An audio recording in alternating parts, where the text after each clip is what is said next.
6:30, almost 6:40. Running a little bit late with technical difficulties. I've already welcomed and thanked the personnel from the fire department for coming to the work session, so we can try to get the staffing issues for this upcoming year and for further years in the future taken care of and resolved. Hopefully tonight's work session will be a good step in that direction.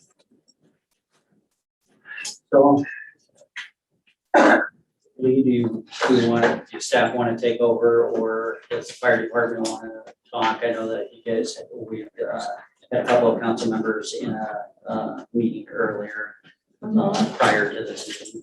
So I was gonna go ahead and let the ambulance, or let the fire department go ahead with the ambulance information. And then we'll move on to Ed. I put his information on your desk. So if you have any questions there. Jacob's making copies. Okay, so Ed, you're up. All right. By default, you're up. So you guys got the information about the electric department staffing. Remember the whole thing, and it was basically discussed bringing it to work session to add a staff member this year and then another one next year. Is that correct? That's correct. That's correct. So what you see in front of you there is the staffing levels of the surrounding areas, and basically. Not basically, I have spoken with IAMU and IUB, and the way that we're currently staffed right now, we should be doing no more than setting meters and fixing security lights. Also, I pulled out a safety regulation out of the APPA safety manual, of which the line department goes off of. It states that when we're generating, that there should be 2 qualified personnel. If there is not 2, actually it doesn't even say that. What it says in there is that if we are working in remote, that we're allowed to have 1, but then there has to be somebody that can come in and help out in 4 minutes, and there's just no way that's gonna happen. So we pretty much are supposed to be having 2 people while we generate full time. Just at the safety level, not even, I mean, so that's where we're at with that. We are, I'm not looking to add on an engineman. But I am looking on to add on as an apprentice this year and an apprentice lot next year. As it is, the way that the generation is working its way to more probably solid state generation type stuff. Mechanic in the back is almost obsolete. Anything major that we do in the back, we would have to call a tech in anyways to come in and help us, because there's just no, we don't have the knowledge on turbines. And if it gets too involved in the big diesel engine, we have to have a tech come in and help us anyway. So that's kind of where we're at. You guys have anything for me? Want to ask anything? Yeah, do we have enough revenue in our revenue to hire those without, or are we gonna have to raise rates? The customers? So I mean, again, it's an unknown, because we're still working with the utility for the electric. We're still doing a rate study. We slowed the process down, because if we are looking to, by adding another person, then we'll want to consider that into the utility study. But I mean, as far as our revenues, I mean, we're meeting our compliance for our bonding. And so we're not exceeding expenditures over revenues at this time. But we wouldn't have a, a direct answer as to say how, more staffing is going to impact. Usually the largest pieces of impact to your utilities is gonna be your infrastructure costs. Having employees is, having to operate that infrastructure. The infrastructure is usually the most expensive pieces, and maintaining the infrastructure why we would increase utility rates. And I know that that's what Verbal has shared too when we were talking about, I don't know if the utility committee kind of remembers that staffing is, it's not the highest tier within our expenditures, it's more the infrastructure upgrades, so. So who do you have right now under you? I have a 1-year lineman and an engineman. And then after next year, then you'd have two additional. Well, yeah, we would have engineman, a lineman, and then 2 apprentices. How soon qualifications, how long does it take for them to get? Well, they can come in, if they've been to school, which anymore, most all of them have, you don't really hire off the street anymore for that. They'll come in and then they can go over a test over at IMU over in Des Moines, and they can test out to second level apprentice, and then it'll be another 2 or 3 years after that before they're certified lineman. Because you were stating you had two people that had to be qualified, right? 2 built to run a gen, but that's not a certified lineman. Okay, I'm just asking, right? Yeah, right. That doesn't mean that you have to be a certified lineman to run the generation. That means that you have to know what you're doing back there on the generation side. Run switch here and that. Okay. And so as far as the rates and everything are with that question, back in 14, I think, 15, 14, 13, we had a rate study done back then, and the direction was to be doing a percentage of rate increase. And looking back, it didn't happen. And if it would have happened, then we wouldn't have the question if our rates are where they need to be. Every rate, every time we've made rates increases, the council has never added on. I have asked previous councils prior to when this sunsets, do a 1 or 2% increase every year, so we don't have to do 12 or 50%. So there's never been just a trickle expense, so. Yeah, and it hasn't happened. And That has not it happened. was suggested, that was what was suggested. I suggest that we do that on all the utilities. So when the HMG did the rate study in 14, that's what was suggested then. Is that you do a 1 or 2% increase. Right. And I can tell you that when the rate study is done again, they're gonna tell you the same thing. Because it's not being done. And so, we are where we are because that stuff didn't happen. And as far as staffing, I mean, we have already had conflicts over my guys working extended unsafe hours in the powerhouse generating. We lost 1 guy on a vacation, 2 guys in the powerhouse worked over 48 hours straight. That's not good. That's not safe at all.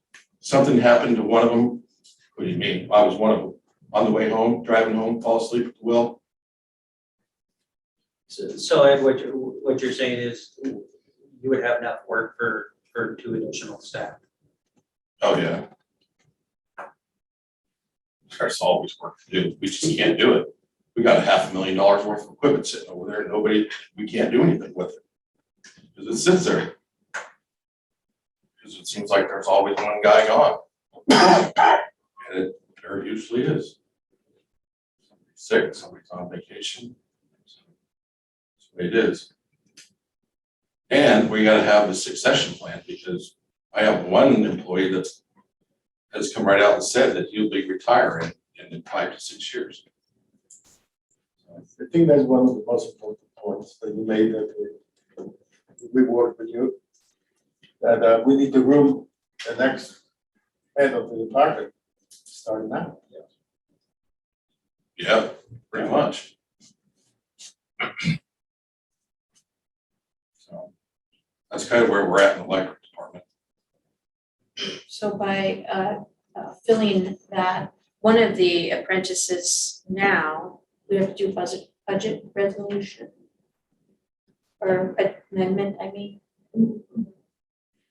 Well, again, I'd have to calculate the numbers, cause it's a possibility working with Ed. I mean, depending on where we're at with the wages, you know, there could be room still in his budget, from other areas that, you know, if it's a project or, but in all fairness, yes, our process would be a budget amendment if his budget would not allow room for those wages and benefits to increase. But again, we would take a look at that and we would work with them and see, you know, if we already have it built in there somewhere and we don't have to do a budget amendment, or maybe, you know, it's a minimal if we don't, you know, have enough to cover, so. And just to be clear, we're already in line to do budget amendments because the salary matrix that council approved, that almost every one of our departments, it changed wages significantly in order to bring them up to current. And so, there possibly is gonna be budget amendments, and then I'll go through that with the finance committee, because of those steps.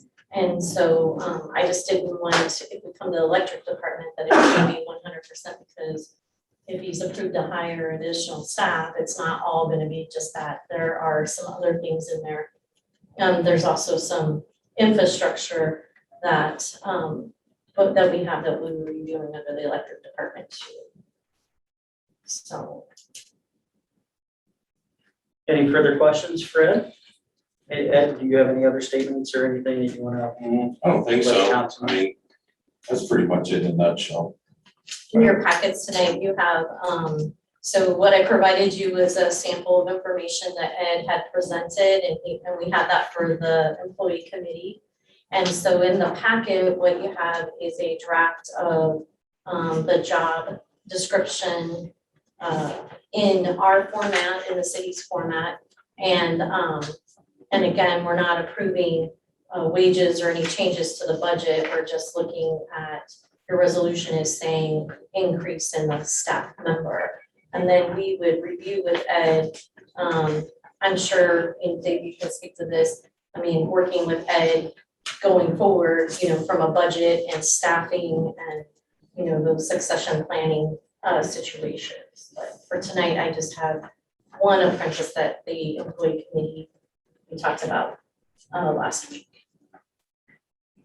I guess I do have one other thing. This department was staffed with 4 people. And 1 left, and then we weren't allowed to fill the position. So we did have 4 at one time. Now, the reasons for not staffing it or whatever they are, but it wasn't 4-man. It was a 4-man department. So that is all of it. Thank you, Ed. Let's move on to the ambulance staffing. We all have paperwork now. Cycles. All right. Well, what I'm gonna do is just kind of, since Mindy put together the actual numbers, and such with the numbers, I'll let her explain that as you've got in front of us. But basically what we proposed put together through the board was to have 24/7 coverage with a paramedic on board and an EMT. So the numbers and such that you see in front of you are the numbers that reflect to the best of our estimates of salaries and such that we need to run it. And so I guess Mindy, why don't you just go down and Sure, give a okay. run. So, the first page you have is probably what looks like this budget spreadsheet. So, this is actually kind of a yearly snapshot of what the second page, which is the weekly estimated coverage would be. This is kind of done on a yearly or annual basis. The second page is what, if we were to, have this sort of setup, what the cost would be. This is including, oh shoot, it didn't print everything. Oh, my sheet. So this is including one EMS supervisor position, which would be part-time, 2 lead paramedic positions, and the job descriptions for each of the, or for all of the jobs are, should be in that packet. And then, 5 regular just paramedic positions. These are all part-time except for one of the lead would be full-time and one of the regular paramedics would be full-time. Otherwise, we are estimating that the other positions would all be part-time, no benefits. It also has an EMT or an AEMT, which is our lower tier of certified medical coverage for 10 hours a day. And on the third page has kind of a scenario estimate of what what a weekly schedule may look like. This has, and on the left-hand side, you'll see numbers 24, 8, 40, 40. This would be the number of hours that individual or position could potentially work for the week. And this is just one scenario, something that we feel would really work well, given the ability for us to hire paramedics on full-time versus part-time staffing, and still, what's that? Have the flexibility. Yeah, and still have the flexibility that we need to make sure that our community and our surrounding communities are adequately covered with EMS protection. The annual budget that you see, the first page, I stole some of Lee's figures for how to calculate or how to estimate what. Shared, you didn't steal. Okay. We shared. What the volunteer staffing costs might be. So those are really a rough estimate. But that annual figure of 328,000 should cover all salaries, all taxes, sick leave, work comp, and insurance that we're aware of. That should cover everything. Our annual sales revenue for ambulance billings, not what we bill. What we bill is upwards of $400,000 to $450,000 a year. But what we collect, what we're able to bring in, is roughly $200,000 per year. We also have from property tax monies, funds coming in from the rural townships, which right now the city matches. So that would leave us covering a portion of this, as you can see, from reserves until we have the EMS, an essential service up and running, which we are anticipating to cover the difference. So we anticipate having 1 to maybe 2 years having to dip into the reserves that we have, which we have plenty of money to cover that for a short period of time. And then after that, this should be completely self-sustainable. Did I leave anything out with that? So that's the dollar side. And I did provide counsel in the packets. Uh-huh. They did get a draft of all of the positions, the job descriptions, the Yeah. draft. And of course, just our HR attorneys just reviewing to make sure that we have all the compliance within job descriptions. And then again, the resolution before you tonight in the meeting is proposing that the increase, and then we would come back with job descriptions and wages for your approval in the future.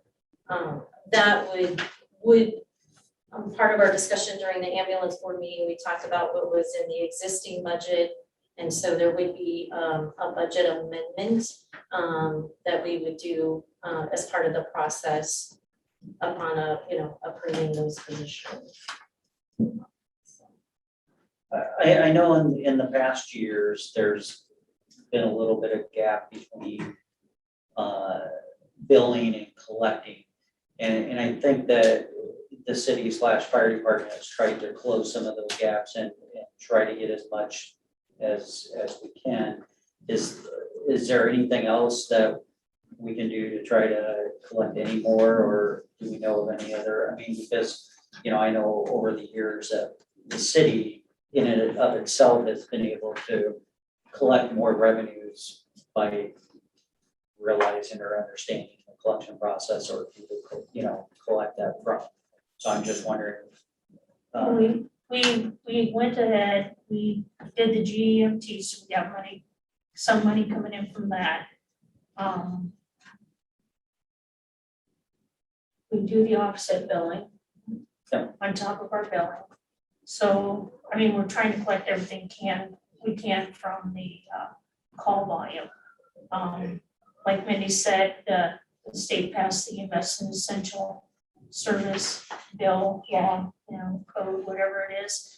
And we're just in the process of getting involved with that, plus Team County, to try to go for that, which allows up to, there's 3 different funding sources that can be used. 75 cents on 1,000, or 75 on 1,000 property tax. You can do a loss tax, you can do income surtax. So we're in the process, we've had discussions with Wilton already about it, and Atlas and Nichols. And our Muscatine County EMS Association meets the 20th, and we're gonna bring it up and start talking about it there. Cedar and Johns County are also moving forward with that. So we're hoping that we can get the both communities and rural people to vote. Hopefully within a year or so, vote, and so we would have sustainable funding, so this wouldn't be an issue. But And It the takes answer, a while. and the answer to your question about collection, specifically, we do run into a little bit of an issue because of HIPAA laws. So there's only so much that, the city can do besides submitting them to offset. If we could do that on a more regular basis, that would help, I feel. Our billing service does send out multiple bills to try and collect as much as they can, but there is a lot of missed opportunity. There really is. And Lost about $500,000 worth over the past probably 6 or 7 years. Well, that's why, because I know the new law and anticipating that these are gonna be covered, but right, what about if they're not covered? Because the So- state has been known to pass things and then not fund things, and I'm I thinking of. get where you're going, and you're right, and that is something that I would really love to, work with. I don't know if there's a collections agency that we can try and partner with on this to try and collect some of it, because, it's $500,000 that we're leaving on the table. And, I don't know when the statute of limitations runs out on medical billings like this, but I'm certain that there's probably something that's in place that, there's probably a good 200, at least half of it, I'm sure we should just write off. Because it's probably never going to be collected, and a lot of it is 10 years old, last I saw, so. But some is better than nothing. So what Right. is the, I guess I have to ask the question because I'm not clear on where why was the loss of 500,000? They just not been collected, haven't paid their bills or what have you. So I know, so we started in 2013, we went all the way back with TRICARE. And then when we went to PCC, we collected all of the documentation we could from TRICARE. So I guess I'm just trying to understand where's your number? That's where we got our numbers, was Yeah, from PCC. TRICARE and PCC. And Is so, the ones that was not collected after that third bill or whatever. so I know PCC had offered to be the collector for those. So is that something? That's Because- something we've talked to them about. Yeah, because our administration office is not a collection agency. No, it's not. Exactly. Yeah, And, we and there are understand simple that. laws that. I just want to make sure that, you know, for council to understand that we receive just the revenues that are coming in. Right. And then the income offset is done on an annual basis with the state. And those again are, this just was clarified with PCC because PCC was not, they had agreed when we met with them that they were gonna provide a income offset report. And that was not being created, so Sherry Huffer worked with them, and so she's able to collect everything, and so she's got income offset ready for the next meeting. But just like you said, there are some things that have to be a write-off, because when you have an agreement, we've talked about this with Medicare, Medicaid, even though the GMT is trying to close in that gap, there are things that we're not going to receive the revenue for, but there's still a cost to the department to do the call. And is So, that part of that 500,000? No, Because we, this was a listing of none all of the the stuff, balance bill. but it's old. Like I said, it's stuff that we got initially from TRICARE and PCC. That's because they didn't have reasons, did they? The only thing that I can see on there was they had done their third billings and hadn't been paid. So, and I know, you know, of course, there are some that we get out on the interstate where they come by and we never get, you know, back from them.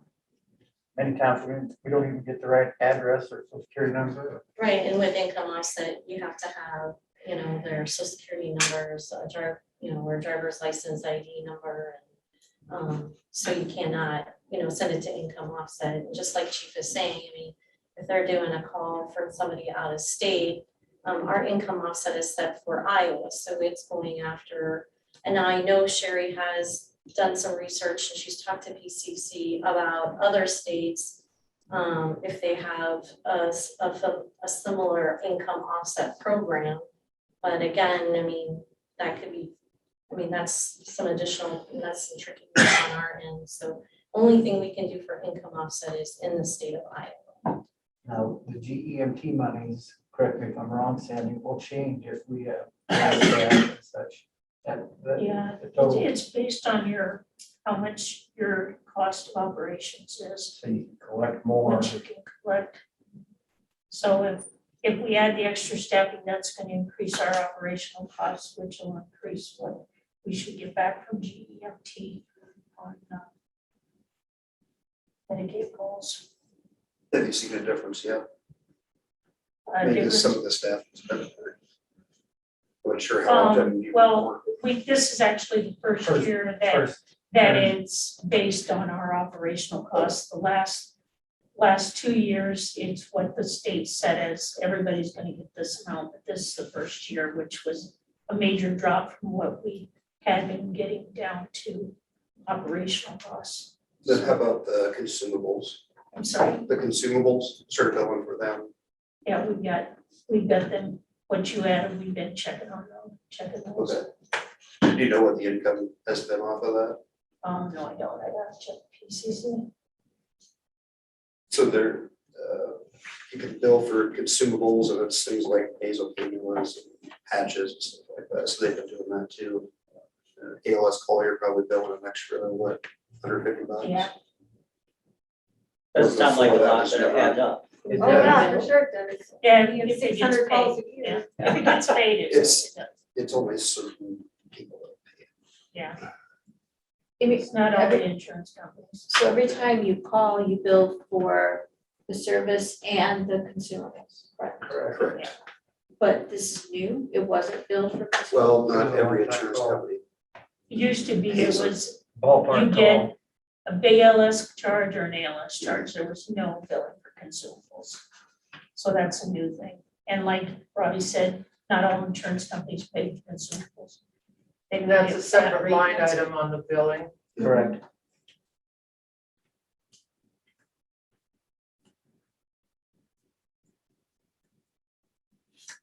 Question, once, this staffing, these needs for staffing are done, when do you see the program in full force? You know, when you post the jobs, you hire, you train, 3 months, I would guess a minimum of probably about 3 months before we could get people trained and put in to positions.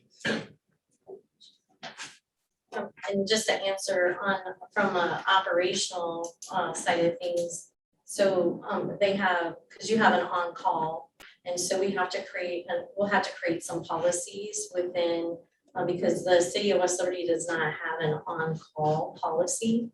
So we have to create a policy that communicates how their on-call hours work.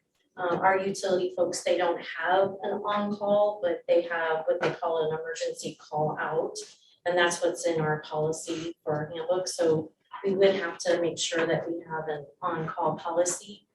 Because from an HR perspective, we have to know what rate of overtime or, you know, how that on-call works against regular paid hours. Because we have a difference in amount for on-call. As you kind of see, they have a set wage for their schedule, but then when you're on call, they have a different wage. So you have to have a policy that states how that works. Well, on this, we wouldn't really have, I mean, I guess I don't know what you mean by on-call. So right now, I guess what I understand is that, so when you do on-call hours, are you gonna continue to do that where you have a staff member that's on call? You Or mean you're a just gonna like a schedule them Staff 24/7? member or a volunteer? So right now you have staff members that do on-call hours and they're paid $10 an Yeah, hour. so we So wouldn't do that that. will go away. Mhm. So then you will not have to have an on-call No. policy. Okay. Correct. And Yep. so then you wouldn't have any volunteers on call then? The volunteers volunteers with is still- staff when we don't have an EMT with paramedics. So we would have to create, because actually volunteers that are on paid on It's call. paid per. Paid on call. Paid per call. Per call. Right, we would be changing that. But we're going on 16/8 shifts so that we wouldn't have to worry about on-call overtime. So for 7 days straight, you would have somebody to respond 24 hours. You know, Correct. a paramedic, and then 10 hours a day, we're aiming for having an EMT with that paramedic, and the rest of the hours would be covered by the volunteers. So just to further explain, so our police department, they have, so because of emergency services, and, you know, different than you folks. So their policy is different, so they're at an 86 hour, anything over 86 hours on a bi-weekly period, and they're paid in overtime. So that's the thing we have to create, is would you be, you know, 80 hours, or would you adopt the 86 as an emergency services? Because a wage an hour has different, you know, settings for emergency services. And it has to do, you know, like back-to-back scheduling, so if you know, between staff members, if they had to do back-to-backs. So I know with our police department, that's what we have a separate policy for them, that they, up to 86 hours are regular hours paid, and then anything over that would be time and a half. And then they also have in the policy, holidays always paid. If you work it, you get the holiday 8 hours, and then you get time and a half for the hours above that.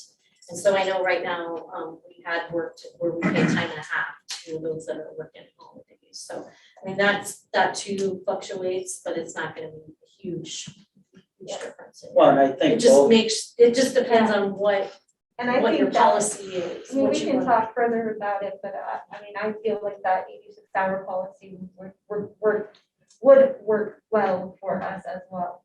So if we could, if you see that being easily for us to adopt on the EMS side, then that would be better. for you. I think we keep them. If, however, the city decided to go, you don't have the EMS, you know, the EMTs on one, you know, 80 hours and then after 80 is overtime and then have the police department at 86. I think we would have to be, you know, fair in all emergency services, so. And the reason we have, I mean, if you just look at this, maybe, I mean, to me, it doesn't look like a lot, but it may look like a lot, but that's a lot of different personnel, but that's what we're trying to do, is avoid people, A, having overtime, and B, getting too burnt out and quitting. And as you all know, the medical field, especially emergency services, can be a very stressful career field of work to be in, so. It's very short right now. I mean, we have, our service itself has responded to Conesville, to Letts, to Columbus Junction, to Wilton, to Tipton, to, you know, across the way to West Branch. So we've had to expand our service just because there wasn't services available anywhere else. And this is probably, the answer is probably no, but I'm just thinking, can you charge extra if we're going out of your normal?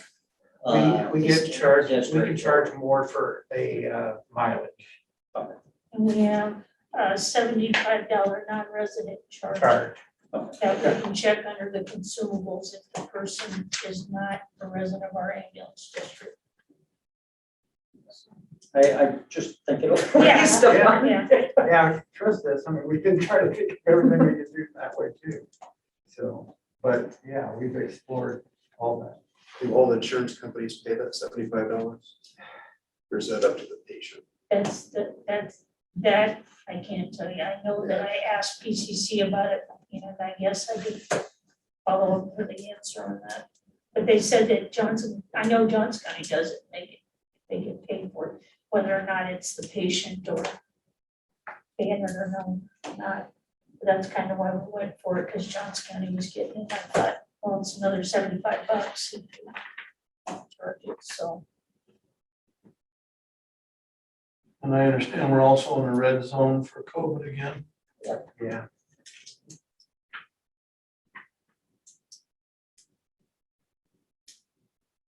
Wilton has their own department, so you've been called over there when they don't have enough, they don't have any people.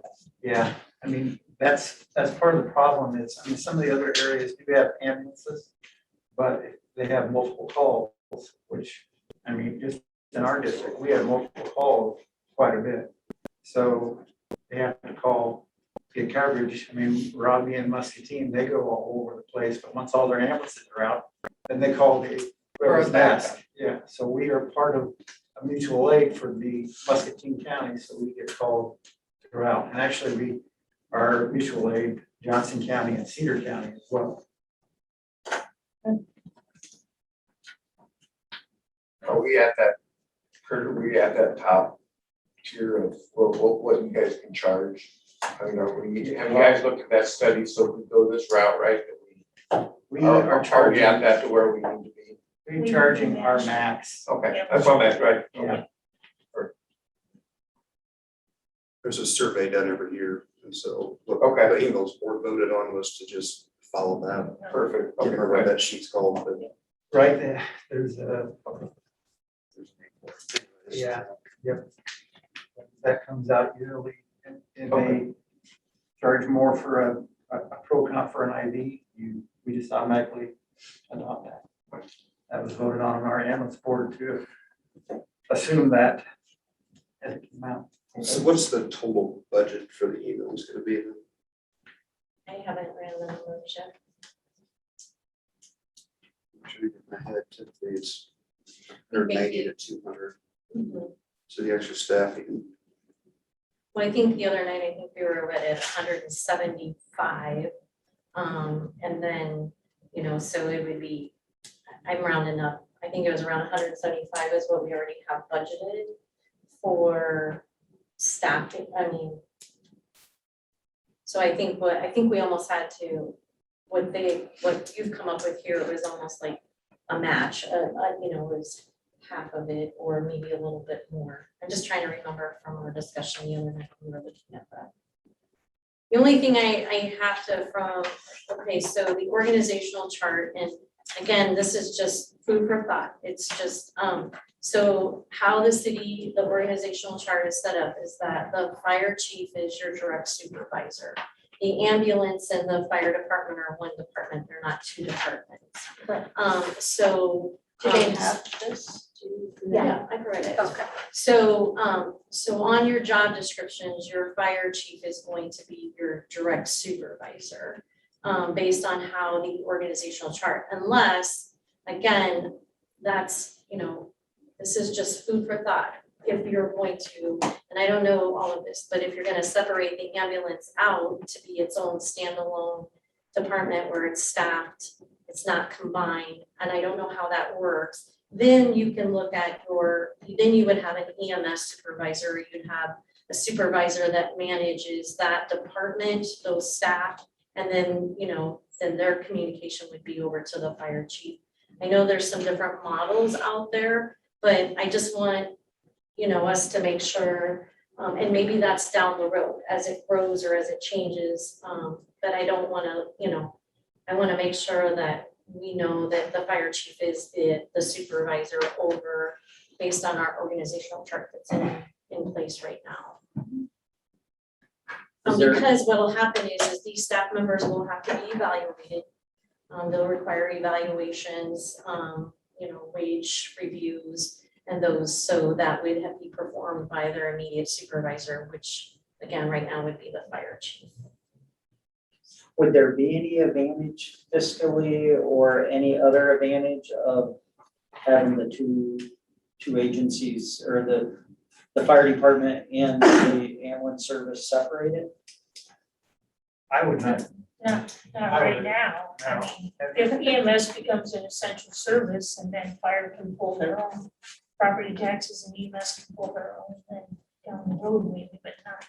I'm just kind of thinking outside the box, like Johnson County Ambulance Service, and you have the Iowa City Fire Department, you don't have, so I was just wondering if there's any advantages or anything that would happen. It works the way, works fine the way it is right now, there's no sense messing with it. And there's so much of it that we Also, cross yeah. over. Wow.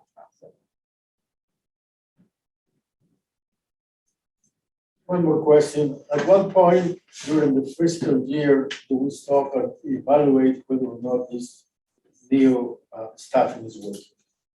I think at the board meeting that we said we'd run it till the end of the fiscal year and then June evaluate. 30th? I don't think anybody was against staffing the ambulance. The biggest issue that the council and the city has done is tried to become accountable for the funds that we're spending. I mean, Ed's kind of had to fight for this new employee because I've always had, justify. And I've asked and we haven't got to it because it's been pushed. But I think that most cities have an authorized strength, for every department that they have. And if a division of the city wants to expand, then they have to come and justify it. And, can we, do we have the funds to do it and everything?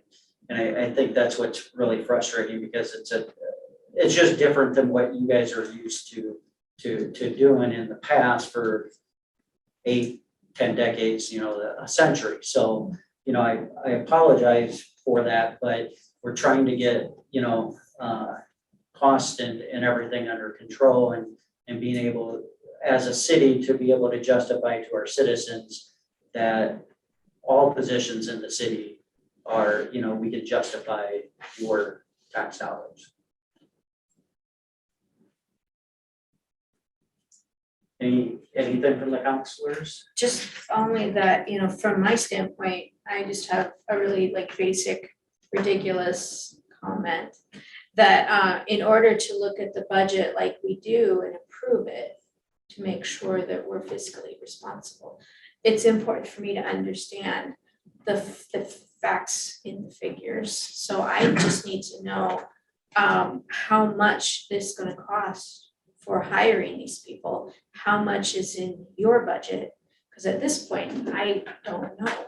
And I don't wanna make any decisions until I absolutely have that information in front of me. Does that make sense? I mean, I know we need people, but I just wanna make sure that we're able to meet it and not be in trouble later and figure out, well, where are we gonna come up with this money? That's kind of the reason we went for the end of the fiscal year to reevaluate. That's It true. can change at that point, but right now, we're in a crisis. I had 2 paramedics on vacation last week. I was the only paramedic. And I put in a lot of hours last week and can't do it. So, and we don't have, as of the end of this month, we lose another paramedic. So next month, we're really in trouble. We have 4 paramedics to cover all the hours. And Kara, I just also want to point out, excuse me for interrupting, you're not wanting you to push through and vote on a budget that you haven't seen yet. And that's not the purpose of this meeting in my understanding. So what we're doing is providing you with the information to, a snapshot of what the cost might be just for the personnel, and we can provide other budget information when you go to do the budget amendment. We're wanting you to see what we really need for personnel and what the job descriptions would look like, and get that okay first, because my understanding is that is what's required first, is for you to approve that we hire people. And then in the next meeting, we'll prepare the information that you need to make an educated decision about the budget. And I'm preparing this here, and I'm kind of giving you a snapshot of what it might look like and where the funding sources would come from. But this is obviously just personnel. This doesn't include operating costs. So there's a piece of this that's missing that, we would provide. I was happy to work with Lee on helping to estimate the other costs that are included in the budget, so that you know where we're gonna pay for this from, how we're going to pay for this. Because your department's budget is, what is your department? I believe it's about 200,000. 200,000. Yes. Okay. So, Just for the ambulance. Yes. right, yeah, Okay. so, But their revenues, I'm sorry, but just to be clear, all of that is coming from, so when we're running that through the general fund, the ambulance revenue or the ambulance reserve is transferring over and covering all of the expenditures, with the exception of, some of the benefits that we were able to levy taxes for. So less that. So if we levy on our budget for benefits such as the IPERS, insurance, those things, then that is not reduced from the revenues that are coming in from the ambulance. So that really, the ambulance, again, they're generating the revenue for, I'm gonna say pretty much almost 80% of their expenditures. But again, that would be something that, we would want to track to make sure, like any of our departments, is, when do we start seeing expenditures exceeding revenues? And right now, the reserve, the revenues that have been coming in from the ambulance, the service that's being provided, is covering the tax dollars that are being put in by the trustees and the city. That is going towards Operation. the equipment reserves, that's been the process. Am I Correct, okay? correct. So We're sustaining, Yeah. we're covering all those costs. now, and that's just the pieces, again, like they're saying, is we would continue as we do with all of them. And as you're saying, is making sure that to be fiscal, we have to make sure that, looking at what the total revenues, but we also have to keep in mind, getting an aging report from PCC and things like that to understand what is still out there in billing. Because they don't have control over it, the administration doesn't have control over, billing processing. Sometimes it's just the processing of the insurance companies. And at the end of the fiscal year, come June 30th, and then come July 1, we get a dump of insurance money, but it was really, for expenses that happened. So it should all, the whole idea would be that it should all balance out over time. And again, I mean, that's part of the management that, that we work together and watch. And we do have a reserve that we have to build. We haven't been really drawing down. That's been trickling in year after year. Excuse me. So One last here we comment. have, I'm sorry. One last comment, our meeting that we had a week ago was done in a very nice environment. I commend you for that. I hope we continue this way. Okay, we have 2 minutes to our next meeting. I got one more question. Have you guys thought about having a study done at all? I mean, we could have brought that up and wasn't sure what you guys were feeling on that. Because PCG is actually doing them now, Study. Billing study? just a study in general of the operations. It's like all a that stuff. facility study, so they come in and they take a look at. Because really, any other city department, before their staffing, there's usually some kind of study, rate study, whatever it could be. It might give us a little bit more insight and have some harder numbers. I'm not sure how long something like that would take, but I don't know, like I say, we're in a crisis mode right now. yeah, I'm not saying not do it. Yeah, I'm just saying, Yeah. in the long run though. And I would not be opposed to any of that, but, at the same time, I think we are in a hybrid type situation here, and there are some uncharted territories that we are stepping into with all this. And, we're gonna have to probably maybe make some, groundwork, lay some groundwork with some of this stuff. But the bottom line is that we don't have the people and the resources even here in town anymore to sustain all this stuff, keep going. We have to do something. We have to change a little bit here.